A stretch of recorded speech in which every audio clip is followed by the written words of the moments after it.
Bismillah. Assalaamu calaykum. Walaalahayow, Soomaali haddaan nahay, waan dagaalanay.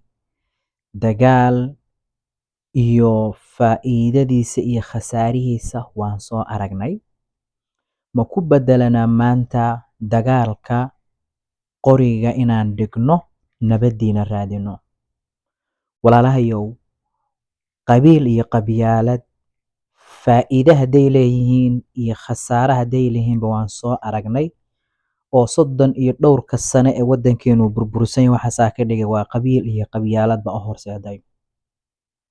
Ma dhignaa qabiilka iyo qabyaaladda oo ma ku beddelanaa qarannimo iyo waddananimo ma ku beddelanaa?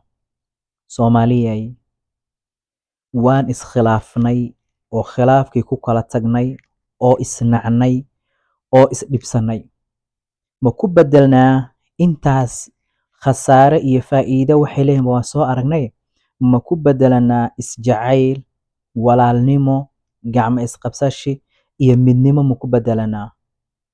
Oo bal dhinacaas maanta wax ma ka raadinaa?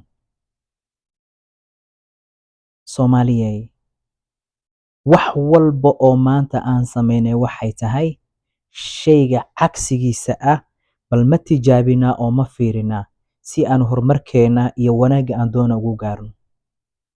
Mise arrintan waxaan ka dhignaa jugjug meeshaada joog. Waxaan leeyahay arrinteenu haynoo noqoto gacmo wada jir bay wax ku gooyaan. Rabbi subxaanahu wa tacaala hayna fahansiiyo haddaan Soomaali nahay. Assalaamu calaykum.